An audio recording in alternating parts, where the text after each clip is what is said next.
ইসলামী জনতা অপশাসন, দুর্নীতির দুঃশাসন, গণতন্ত্র হত্যার প্রতিবাদ জানিয়েছে, ভোটাধিকারের জন্য লড়াই করেছে, সংগ্রাম করতে গিয়ে জেল কেটেছে, হত্যা, গুম, খুন, রাহাজানি, বন্দী, নির্যাতনের শিকার হয়েছে, কিন্তু তারা ভয় ভীতির কারণে সংগ্রামের পথ থেকে এক চুল পরিমাণ বিচ্যুত হন নাই। আওয়ামী লীগের জন্ম হয়েছিল সদ্য স্বাধীনতা প্রাপ্ত নবগঠিত সংখ্যাগরিষ্ঠ মুসলমানদের পাকিস্তান নামক রাষ্ট্র থেকে ব্যর্থ করার উদ্দেশ্যে। এই ষড়যন্ত্র হয়েছিল কংগ্রেসের সাধারণ অধিবেশনে। জওহরলাল নেহরু সেদিন বলেছিল যে আবেগ উচ্ছ্বাসের ভিত্তিতে পাকিস্তান নামক মুসলিম সংখ্যাগরিষ্ঠ রাষ্ট্রটি হয়েছে,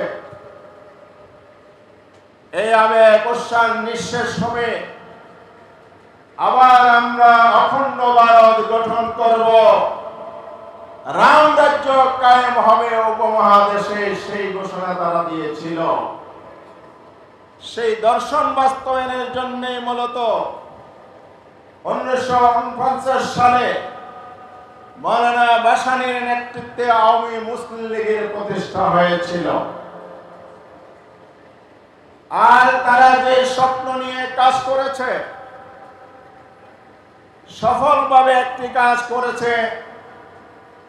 তৎকালীন পাকিস্তানের শাসক গোষ্ঠীকে ব্যক্ত করতে তারা সক্ষম হয়েছে এদেশে অস্থিতিশীলতা ষড়যন্ত্রের মধ্য দিয়ে।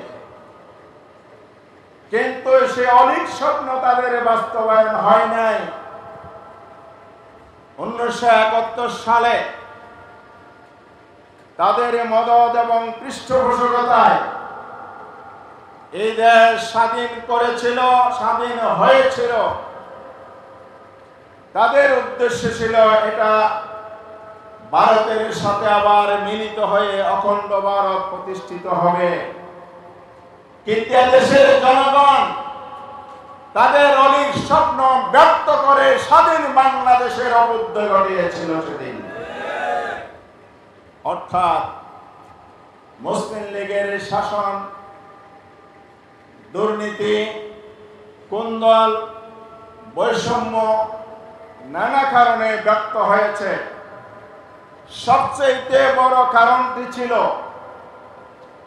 যে জনগণকে তারা বলেছিল পাকিস্তানের উৎস কি লা ইলাহা ইল্লাল্লাহ, যে জনগণকে বলেছিল পাকিস্তানের সংবিধানকে আল কোরআন, আল কোরআন, লড়কে লঙ্গে পাকিস্তান, হাম সব মুসলমান। রাষ্ট্র গঠিত হওয়ার পরে যেই কায়দে আজম মোহাম্মদ আলী জিন্নাহ সাহেব পকেটে একটি কোরআন শরীফ ছোট্ট রাখতেন, জনসভার বক্তৃতায় বলতেন এই কোরআনের হবে পাকিস্তানের সংবিধান। 47 সালের 14 আগস্ট দেশ স্বাধীন হলো, তিনি জনগণের প্রতিশ্রুতি সেদিন বলে গিয়েছিলেন। তিনি ছুটে গেলেন ওয়াশিংটনের দিকে, তিনি ছুটে গেলেন ব্রিটেনে। পাকিস্তান নামক রাষ্ট্রের সংবিধান, তার সরকার পদ্ধতি ব্রিটিশ পার্লামেন্টারি সিস্টেম হবে না, আমেরিকার প্রেসিডেন্সিয়াল সিস্টেম হবে। এই নিয়ে তিনি তোড়জোড় মুসলিম লীগের টোটাল সংগঠন এবং তার নেতৃত্বে কায়েদে আজম যখন তৎপর হয়ে পড়লেন, এদেশের উলামায়ে কেরাম, জামাত ইসলামের নেতৃত্বে, জামাত ইসলামের প্রতিষ্ঠাতা সৈয়দ আবুল আলা মওদুদী রহমাতুল্লাহর নেতৃত্বে ইসলামী শাসনতন্ত্র আন্দোলনের 22 দফা ঘোষণা করেছিলেন। পাকিস্তানের শীর্ষস্থানীয় 30 জন আলেম একটি ঘোষণাপত্রে স্বাক্ষর করেছিলেন এই 22 দফা। ওনারা স্মরণ করে দিয়েছিলেন যে প্রতিশ্রুতির ভিত্তিতে পাকিস্তান কায়েম হয়ে গেছে, সেই প্রতিশ্রুতি ছিল এই দেশ কোরআন সুন্নাহর ভিত্তিতে পরিচালিত হবে। যেই নেতৃত্ব জাতির সাথে বেঈমানি করে আজ ব্রিটিশ এবং আমেরিকাকে কেবলা বানিয়ে ছড়ে চলছে, জনগণ এই চিন্তাধারা, তৎপরতা, অপতৎপরতাকে প্রত্যাখ্যান করছে। সেই ঘোষণা দিয়ে রাজপথে নেমেছিল। আমি বলতে চাই, যারা এভাবে জাতির সাথে বেঈমানি করেছে, বিশ্বাসঘাতকতা করেছে, তারা কখনো ক্ষমতায় ক্ষণস্থায়ী শাসন ক্ষমতায় থাকলেও জনগণকেও কিছু দিতে পারে নাই, রাষ্ট্র গঠনে ভূমিকা রাখতে পারে নাই। রাজনৈতিকভাবে তাদেরকে গ্লানির সাথে পরাজয়ের গ্লানি নিয়ে বিদায় নিতে হয়েছে। এই স্বাধীন বাংলাদেশে আবার যখন সেই ঘটনার পুনরাবৃত্তি ঘটেছে, ৭০-এর নির্বাচনে বলা হয়েছিল, আওয়ামী লীগের ইশতেহারে এখনো সুলিখিত আছে, ক্ষমতায় গেলে আমরা কোরআন সুন্নাহর বিপরীত কোন আইন করব না। মরহুম শেখ মুজিবুর রহমানের ৩.৫ বছরের শাসন ক্ষমতায় ইসলামী দলগুলো নিষিদ্ধ করা হয়েছিল। এই দেশে ইসলামের ভিত্তিতে, ধর্মের ভিত্তিতে রাজনীতি চলবে না। তাহলে তিনি কেন বলেছিলেন ৭০-এর নির্বাচনে কোরআন সুন্নাহর বিরুদ্ধে, ইসলামের বিরুদ্ধে তিনি অবস্থান নেবেন না? ধর্মভিত্তিক রাজনীতি, ইসলামী রাজনীতি, এটা মানুষের চিন্তা প্রসূত নয়। কোরআন সুন্নাহর নির্দেশিত নীতি হলো ইসলামী রাজনীতি। আল্লাহ প্রদত্ত বিধানের আলোকে লিইয়ুযহিরাহু আলাদ-দীনি কুল্লিহি আন আকিমুদ-দীন ওয়া লা তাতাফাররাকু ফীহি ওয়াজাহিদু ফিল্লাহি হাক্কা জিহাদিহি। এটাই হচ্ছে ইসলামের রাজনীতির ভিত্তি, যেখানে মানুষের প্রভুত্ব চলবে না, এক আল্লাহর সার্বভৌমত্ব চলবে। ইনিল হুকমু ইল্লা লিল্লাহ, এটাই হচ্ছে ইসলামের রাজনীতির ভিত্তি। তাহলে যে দেশের মানুষ আল্লাহতে বিশ্বাসী, পরকালে বিশ্বাসী, আম্বিয়া কেরামের সংগ্রাম এবং তাদের দাওয়ার যে মূলনীতি, তার আলোকে দেশ দেখতে চায়, পরিচালনা করতে চায়, সেই দেশের জনগণকে সেকুলারিজম এবং সমাজতন্ত্রের পরে পরিচালিত করার জন্য সংবিধানের মূলনীতিতে যে ৪ মূলনীতি নেওয়া হয়েছিল, সেটা ছিল কোরআন সুন্নাহ এবং ইসলামের সাথে সংঘর্ষে। সেদিন তারা প্রতিশ্রুতি ভঙ্গ করেছে। শুধু তাই নয়, বাংলাদেশ প্রতিষ্ঠার অন্যতম চেতনা ছিল গণতান্ত্রিক শাসন ব্যবস্থা, ন্যায় বিচার, সুশাসন। ৩.৫ বছরে সুশাসন নয়, দুঃশাসনের কবলে জাতি নিপীড়িত, নির্যাতিত ছিল। গণ হত্যা, নিত্যনৈমিত্তিক ঘটনা ছিল, ব্যাংক ডাকাতি, চুরি, আদানি, লুটপাট, দুর্নীতি এবং রাষ্ট্রীয় কোষাগার থেকে পুকুর চুরির ঘটনা সেই সময় সংঘটিত হয়েছিল। রাষ্ট্র শূন্য করা হয়েছিল করাপশন এবং দুর্নীতির মধ্য দিয়ে। খুনের রাজনীতি তারাই আবর্তন করেছিল। ঢাকা বিশ্ববিদ্যালয়ের 7 মার্ডার ছাত্রলীগের নেতৃত্ব হয়েছিল। পার্লামেন্টে দাঁড়িয়ে সিরাজ সিকদারকে ক্রস ফায়ারে নিঃশেষ করার পরে শেখ মুজিবুর আস্ফালন করে বলেছিলেন, আদি সিরাজ সিকদার কোথায়? ক্রস ফায়ার যে আপনারা আজকের দিনে শুনছেন, বিগত সরকারের আমলে সবচাইতে যেটা আতঙ্ক এবং আলোচিত বিষয় ছিল, সেই ক্রস ফায়ারের প্রবর্তক ছিলেন শেখ মুজিবুর রহমান, আওয়ামী লীগের নেতা। সংগ্রামী ভাইরা আমার, রক্ষী বাহিনীর শাসন আমরা জানি, যাদের হাতে 40,000 মুক্তিযোদ্ধা হত্যা করা হয়েছিল। আওয়ামী লীগের ইতিহাস আমরা জানি, 25শে জানুয়ারি 74 সালে 25 মিনিটে গণতন্ত্র হত্যা করে বাকশাল কায়েম করা হয়েছিল। ইসলামের বিরুদ্ধে এমন কোন পদক্ষেপ নেই সেই সময় তারা নেয় নাই। এই জন্য এই দুঃশাসন, অপশাসন, দুর্নীতি, গণতন্ত্র হত্যা, ইসলাম বিরোধী ভূমিকার কারণে সেদিন আওয়ামী লীগকে জনগণ প্রত্যাখ্যান করেছিল। 15 আগস্টের অভ্যুত্থানের পর ইন্না লিল্লাহ পড়ার লোক খুঁজে পাওয়া গেল না। প্রিয় বন্ধুরা আমার, সময় কম, ইতিহাস দীর্ঘ। 21 বছর পরে মাথায় পট্টি, হাতে তসবিহ নিয়ে রাবিয়া বসরি সেজে আসলেন শেখ হাসিনা। মনে আছে ছবিটি?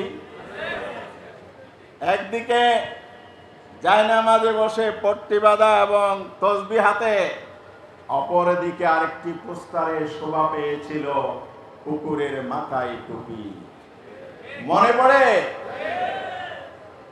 এই বিশ্বাসঘাতকরা, দ্বিচারিতা, দুমুখী আচরণ অতীতে জন্মলগ্ন থেকে তাদের ইতিহাস যেমন এমন, আজকের দিনটিকে যদি আওয়ামী লীগ খুঁজে পান, তার নেতৃত্বের চারিত্রিক বিশ্লেষণ, সামাজিক এবং তার শাসন ক্ষমতার বিশ্লেষণে এই চিত্রই বারবার ফুটে উঠবে, এর বাহিরে আর কিছু নেই।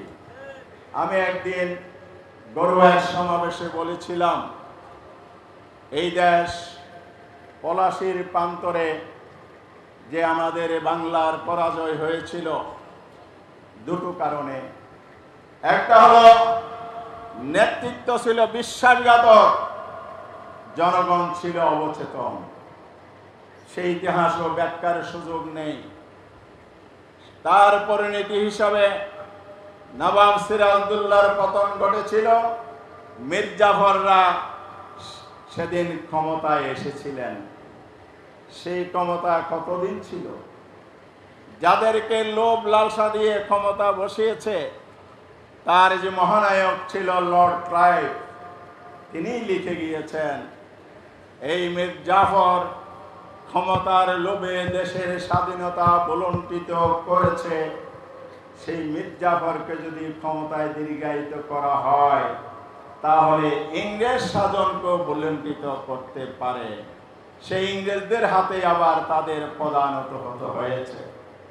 এটার নাম হলো ইতিহাস। বড় নির্মম শিকার হয়েছিল তারা।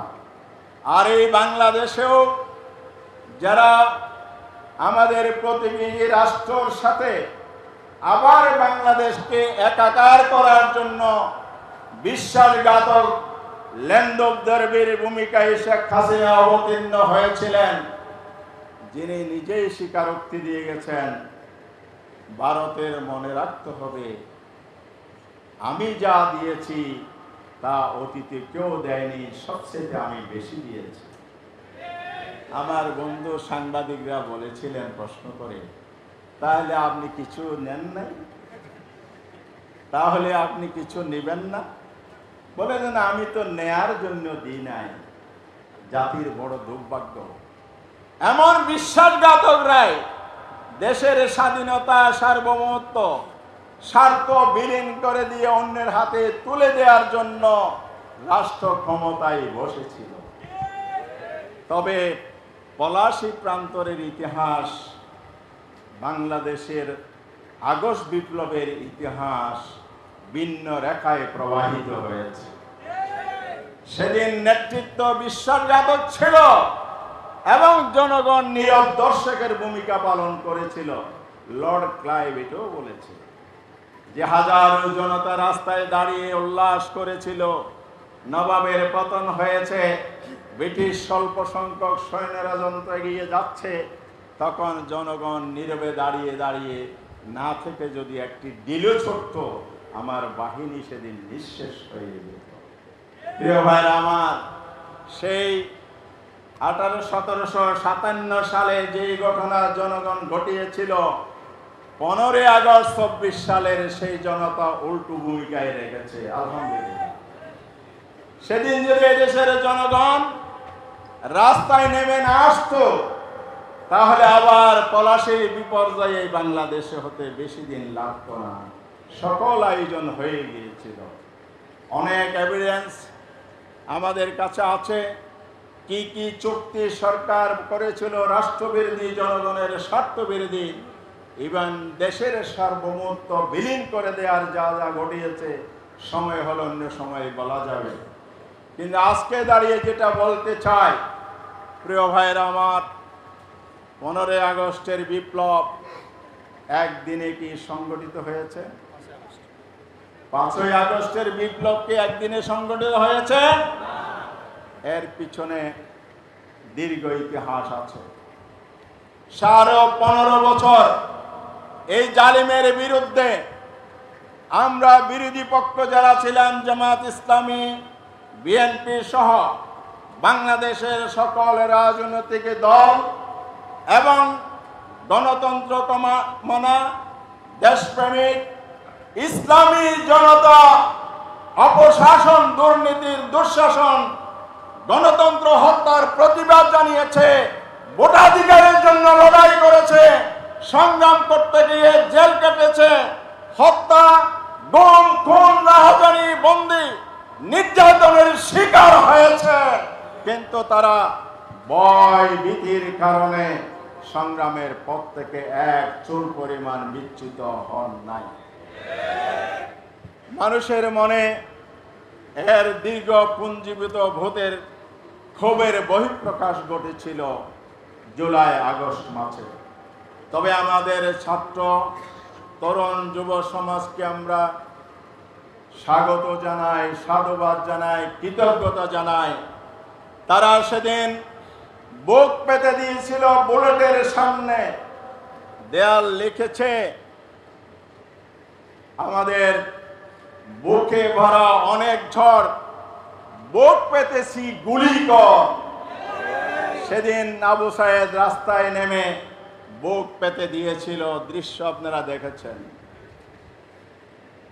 বুলেটকে ভয় পায় নাই, গ্রেপ্তার, নির্যাতন, লাঠিচার্জ, সাউন্ড গ্রেনেড এবং সেদিনের মুহুর্মুহ গুলি এবং টিয়ার গ্যাসকে তারা উপেক্ষা করে তাদের অভিষ্ট লক্ষ্যে পৌঁছার জন্য জনগণকে সংগঠিত করে রাজপথে ছিল। সেদিন কোটা আন্দোলন ছিল একটি সামাজিক আন্দোলন। আমরা করেছিলাম 15 বছর রাজনৈতিক আন্দোলন।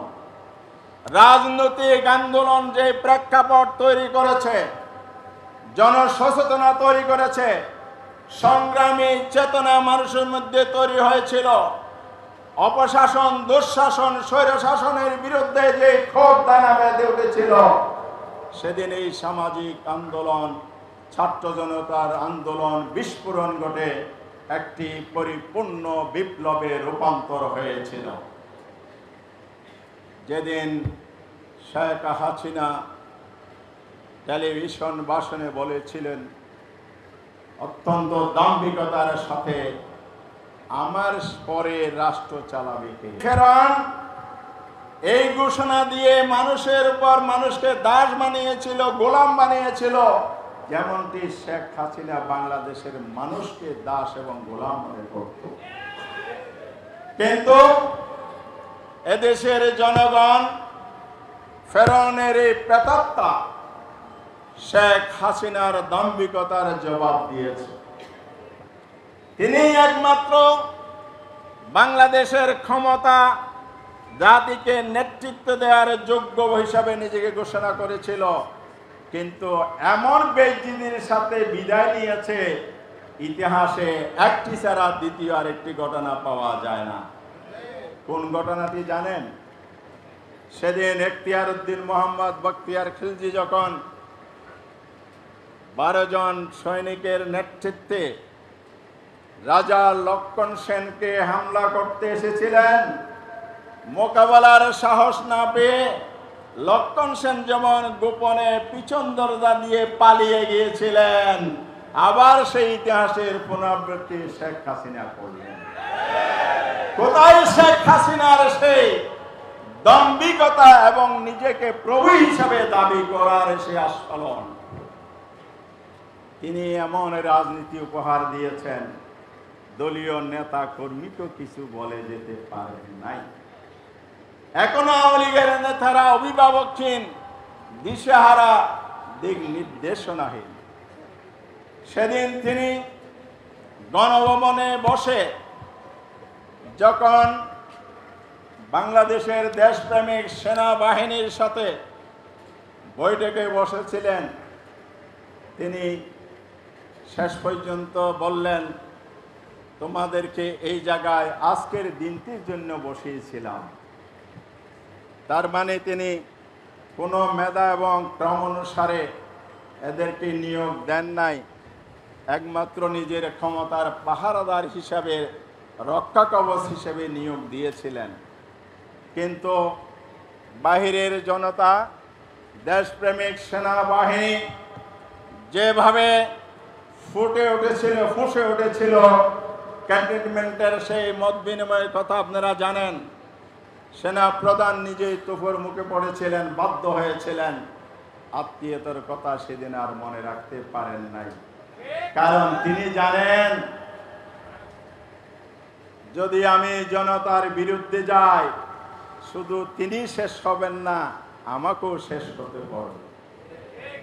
মানুষ সবচাইতে নিজের জীবনটাকে ভালোবাসে। আমি বলবো না তারা ভুল পথে পরিচালিত হয়েছে, আমি বলবো তাদেরকে ডিক্টেট করা হয়েছিল। তবে তারা সেদিন মেরুদণ্ডহীন ভূমিকা রাখেন নাই, সোজা হয়ে দাঁড়িয়ে জনগণের মতকে, ভাষাকে বুঝতে পেরে শেখ হাসিনাকে তারা নো নো বলে দিয়েছিলেন, যার পরিণতি হয়ে গেছিল শেখ হাসিনা গো এবং গো। মনে আছে? সেদিন তিনি সময় চেয়েছিলেন একদিন, 3 তারিখের মিটিংয়ে সময় চেয়েছিলেন, 4 তারিখ সময় দেওয়া হয়েছিল। সেই 4 তারিখে আওয়ামী সন্ত্রাসীদেরকে সশস্ত্র অবস্থায় সুসজ্জিত করে রাজপথে নামিয়েছিল। সেই একদিনেই 150 শতাধিক ছাত্র জনতাকে খুন করা হয়েছে, মনে আছে? কিন্তু মানুষ লাশের উপর দিয়ে মিছিল নিয়ে গেছে, প্রতিরোধ গড়ে তুলেছে। লাশ দেখে, রক্ত দেখে পিছনে যায় নাই, সামনের দিকে এগিয়ে গেছে। যত লোকের গুলি লেগেছে বুকের মধ্যে লেগেছে, কারো পিঠে গুলি নেই, তার মানে সামনে গিয়ে গিয়েছে। মাত্র 1 ঘন্টার যুদ্ধে তারা পরাজিত হয়ে জনতার বিজয় 4 তারিখে হয়েছে। সেখান থেকে 5 তারিখের ঢাকা চলো লং মার্চের ঘোষণা দেয়া হলো। আর সকাল থেকে মানুষ যখন রাজধানীর অভিমুখে একত্রিত হলো, সেখানেও গুলি করা হলো, মানুষ মারা হলো। আমরা সেদিন চরম উদ্বিগ্নতার মধ্যে ছিলাম। আপনারাও কি বলতে পারেন সেদিন দুপুর 12টা-1টা পর্যন্ত দেশ কি হচ্ছে, কোন দিকে যাচ্ছে বলতে পারবেন নিশ্চয়তা দিয়ে? চরম অনিশ্চয়তার মধ্যে দেশ চলে যাচ্ছিল। সেই অবস্থায় আল্লাহ তাআলা, মহান রব, শেখ হাসিনা ফেরাউন শক্তিধর নয়, ইন্নাল্লাহা আলা কুল্লি শাইইন কাদির। আল্লাহ তাআলা সেটার প্রমাণ দিয়েছেন মহান রবের সাহায্যের বদৌলতে। সেদিন যারা টেলিভিশন দেখেছেন, শেখ হাসিনা পদত্যাগ করেছে, তিনি দেশ ছেড়ে পালিয়ে গেছেন। দুপুর 2টায় সেনাপ্রধান ভাষণ দিবেন, রাজনৈতিক দলগুলোর সাথে বৈঠক করবেন, মনে আছে? তাহলে আল্লাহ তাআলা কি না পারেন? কুলিল্লাহুম্মা মালিকাল মুলক তুতিল মুলকা মান তাশা ওয়া তানজিউল মুলকা মান তাশা ইলা। আল্লাহ সবই পারেন, ক্ষমতা দিতেও পারেন, নিতে পারেন, এটা তার শক্তি। তিনি সেদিনও সময় চেয়েছিলেন, কিন্তু ওনারা বলেছেন নো, কোনো সময় নেই, আপনার সময় 40 মিনিট, এর মধ্যে আপনাকে যেতে হবে। ঘটনা বোঝা যায়, শোনা যায়, প্রমাণও আছে। তিনি সেদিন হুঁশ হারিয়ে ফেলেছিলেন। কিসের মায়ায়? ক্ষমতার মায়ায় তিনি হুঁশ হারিয়ে ফেলেছেন। যেই গণভবনে বসে এত বিলাসী জীবন যাপন, যদি জাদুঘর হয়, ঘোষণা দিয়েছে সরকার গণভবনকে জাদুঘর বানাবে, তাহলে আপনাদেরকে দেখার, উপভোগ করার, সেগুলো পরিদর্শনের সুযোগ মিলবে, তখনই প্রকৃত অবস্থা জানতে পারবেন। সত্যিকার অর্থে সেখানে সাদ্দাদের বেহেশত বানানো হয়েছে। মাঝে মধ্যে কিঞ্চিত নমুনা আসতো, তিনি কি করতেন ওখানে বসে বসে পুকুরে মাছের পোনা ছাড়া থেকে এমন অনেক কিছু আয়োজন করে রেখেছিলেন। এই কারণেই তিনি 96 সালের বিদায়কালে মেয়াদ শেষে 1 টাকা দিয়ে গণভবন কিনতে চেয়েছিলেন, মনে আছে? ইতিহাস বলে যান, এটাই তো আমাদের দুর্ভাগ্য। হয়তো আজকের ইতিহাস, আগস্ট বিপ্লবের ইতিহাসও আপনারা বলবেন। সেটা যদি হয় তাহলে জাতির কপালে আবার সেই দুর্ভাগ্য নেমে আসবে। ইতিহাস বলা যাবে না, ইতিহাসকে ধারণ করে সামনের দিকে এগিয়ে যেতে হবে। প্রিয় ভাইরা আমার, সেদিন তাকে চলে যেতে হয়েছে অত্যন্ত জিল্লতির সাথে। ইতিহাস এটা বলে বিশ্বাসঘাতক ক্ষমতায় দীর্ঘদিন থাকতে পারে না। তাদেরকে সম্মানের সাথে ফুলের মালা পরিয়ে বিদায় দেওয়া যায় না। তারা ঘৃণা, ক্ষোভ, অপমান, লাঞ্ছনা নিয়ে ইতিহাসের রেকর্ড সৃষ্টি করে, দৃষ্টান্ত সৃষ্টি করে তাদেরকে বিদায় নিতে হয়। অতীতের নমরুদ ফিরআউনের কথা আমরা জানি। প্রিয় ভাইরা আমার, বিপ্লব হয়েছে, দেশ স্বাধীন হয়েছে। আমাদের এটা তৃতীয় স্বাধীনতা। কথা কি ভুল হবে? 47 সাল যদি স্বাধীন না হতো, স্বাধীন বাংলাদেশ কি হতো? সেদিনের মানচিত্রই তো আবার 71 সালের স্বাধীনতা উত্তর বাংলাদেশ। সেদিন কাশ্মীর স্বাধীন হতে পারে নাই, আজও পর্যন্ত পরাজয়ের গ্লানি নিয়ে তারা আছে। বাংলাদেশ যদি 47-এ স্বাধীন না হতো, তাহলে আমরা 71 সালের স্বাধীনতা পেতাম না। আমাদেরকে সেই কাশ্মীরের ভাগ্য বরণ করতে হতো। এটাই ইতিহাস। এই জন্য প্রথম স্বাধীনতা যদি ওটা হয় 47, আমাদের দ্বিতীয় স্বাধীনতা 71 সাল, যেখানে 9 মাস রক্তকে যুদ্ধ হয়েছে। বাংলাদেশের সর্বশ্রেণীর মানুষ সেখানে অংশগ্রহণ করেছে। এবং সেদিন যেই দল নিজেদের কৃতিত্ব দাবি করে, এটা হলো ইতিহাস বিকৃতি। এটার নাম কি? ইতিহাস বিকৃতি। ইতিহাস বিকৃতি তখনও হয়েছে, মেয়ের শাসন আমলও হয়েছে। ইতিহাস বিকৃতির ঘটনাবলী অনেক আছে, সেই সময়ও, বিগত সময়ও হয়েছে। সুতরাং আমরা যেটা আজকে জাতির সামনে পেশ করতে চাই, আমরা দ্বিতীয় স্বাধীনতা যেটা বলছি, এটা বাংলাদেশ পিরিয়ড হিসাবে দ্বিতীয় স্বাধীনতা, এতে কোনো সন্দেহ নেই।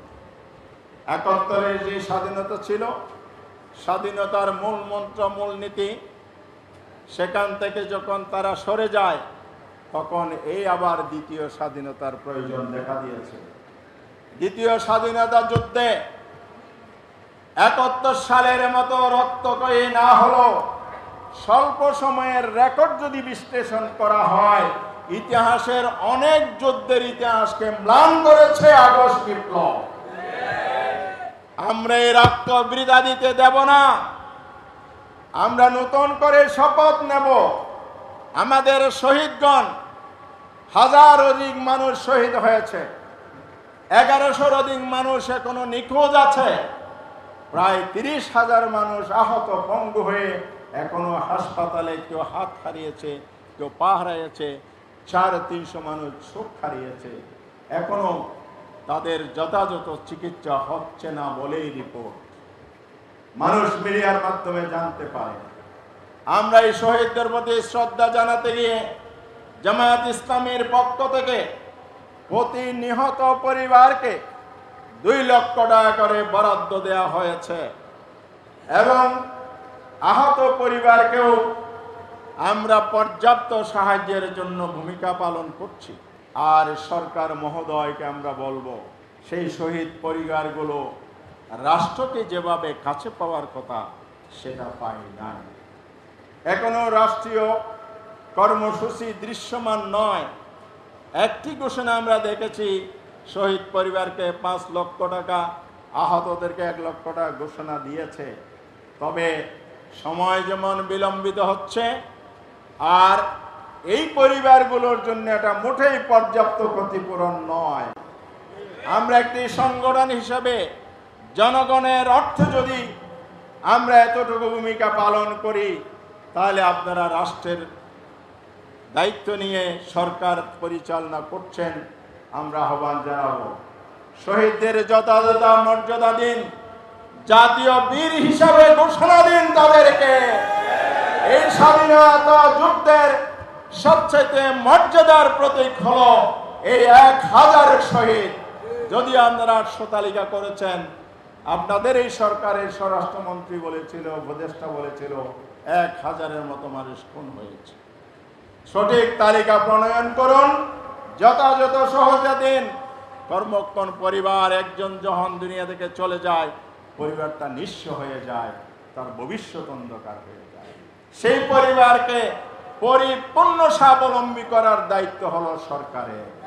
আমরা এই জায়গায় সে দাবি উচ্চারণ করতে চাই। আপনারা কি একমত আছেন? তাহলে আমরা প্রত্যাশা রাখি, এটা কোনো পলিটিক্যাল গভর্নমেন্ট নয়, এটা অন্তর্বর্তীকালীন সরকার একটি বিপ্লবের ফসল। রাষ্ট্র পরিচালনায় জনমতের জন আকাঙ্ক্ষা, জনপ্রত্যাশার প্রতিফলন করাতে হবে, এটাই জনগণ আপনাদের কাছে আশা করে। আওয়ামী লীগকে তাড়িয়ে আবার আরেকটি স্বৈরাচারের প্রতিস্থাপিত হোক, এটা কি জনগণ চায়?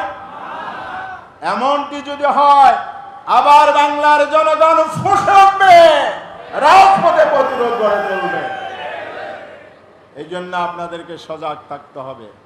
কোথাও যদি জনগণকে হয়রানি করা হয়, সন্ত্রাসী কর্মকাণ্ড চলে, লুটপাট চলে, সুর পাল্টিয়ে, খোলস পাল্টিয়ে যদি রাজনৈতিক আশ্রয়ে দুর্বৃত্তায়ন হয়, যে দুর্বৃত্তায়নকে বাংলাদেশকে জিল্লতির সাথে বিদায় করতে হয়েছে, সেই জনতা বাংলাদেশে এখন আছে, সে তরুণ এবং ছাত্র সমাজ এখন বাংলাদেশে আছে। বলে যাবেন না আমরা এখন বিজয় উল্লাসে সব ভুলে গেছি। সুতরাং সংগ্রামী জনতার স্রোত স্তব্ধ করা যায়নি, আগামীতেও যাবে না ইনশাআল্লাহ। আমরা সবাইকে সতর্ক করছি, ইভেন আপনাদেরকেও সতর্ক করছি, বলেও সেই দিকে হাত বাড়ানো যাবে না। আলহামদুলিল্লাহ, এই ক্ষেত্রে জামাত ইসলামী আস্থার সাথে বলতে পারে, আমরা এমন এক কর্মী বাহিনী তৈরি করেছি, যেই কর্মী বাহিনী আল্লাহকে ভয় করে, যেই কর্মী বাহিনী অপরের হক সম্পর্কে সচেতন, যেই কর্মী বাহিনী রাষ্ট্র সম্পদকে জনগণের সম্পদ এবং আমানত মনে করে, যেই কর্মী বাহিনী পরকালীন জবাবদিহিতায় বিশ্বাসী, এই হক নষ্ট করলে, সীমা লঙ্ঘন করলে তার আখিরাত নষ্ট হবে, সেই কর্মী বাহিনী জামাত ইসলামী তৈরি করেছে। সেই কারণে আমরা আশ্বস্ত, আমাদের জনগণ আমাদের প্রতি আস্থাশীল। প্রিয় ভাইরা আমার, লোভ লালসা এবং সাময়িক আনন্দ উপভোগ, সাময়িক সমৃদ্ধির প্রত্যাশা নিয়ে আমাদেরকে ইসলামী নীতি নৈতিকতার বাহিরে চলার কোনো সুযোগ নেই। সেই পথে আমরা কখনো যাই নাই। এবার আমরা অবশ্যই নিজেরা দৃঢ় থাকবো এবং জনগণকে আমরা এই জায়গায় ঐক্যবদ্ধ করবো ইনশাআল্লাহ। জনগণকে সাবধান করব, আমাদের দেশের স্বাধীনতা সার্বভৌমত্বের জন্য আমরা জীবন দেব। কি বলেন? প্রস্তুত আছেন? সেই দেশপ্রেম আছে আপনাদের? দেশের সীমানা হেফাজত রক্ষা করার জন্য আল্লাহ রসুল সাল্লাল্লাহু আলাইহি ওয়াসাল্লাম বিশেষ মর্তবার ঘোষণা দিয়েছে। মনে পড়ে?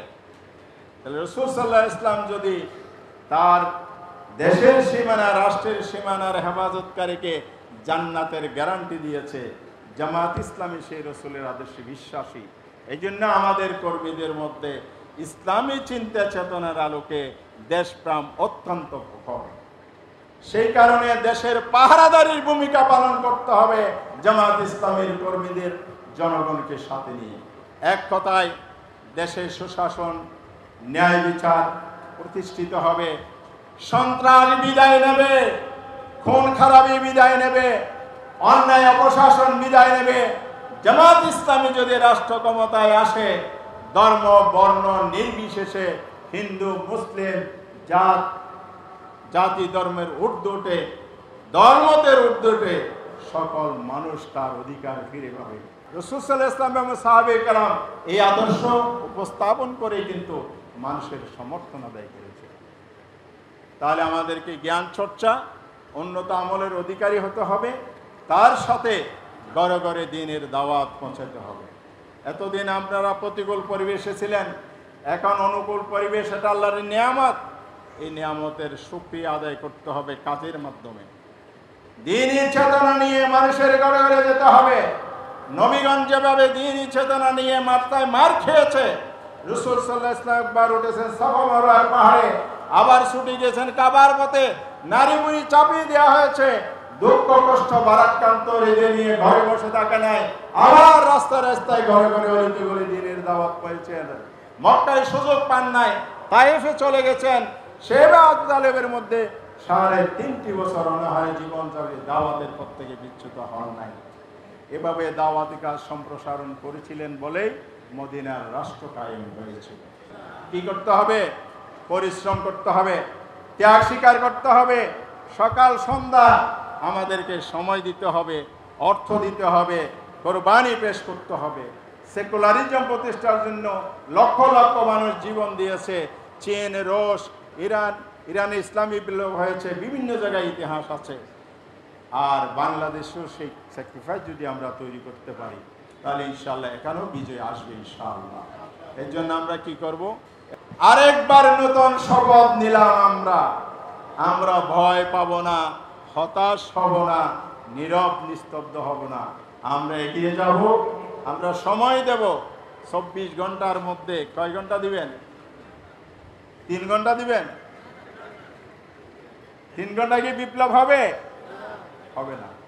তাহলে আপনার টাইম ম্যানেজমেন্ট এমন করবেন যাতে আপনি প্রতিদিন দাওয়াতি কাজ করতে পারেন, সংগঠন গড়ে তোলার জন্য সময় দিতে পারেন, এবং সমাজ সেবা দাওয়াতের অন্যতম প্রধান কৌশল। মানুষের পাশে দাঁড়ানোর জন্য সময় দিতে হবে।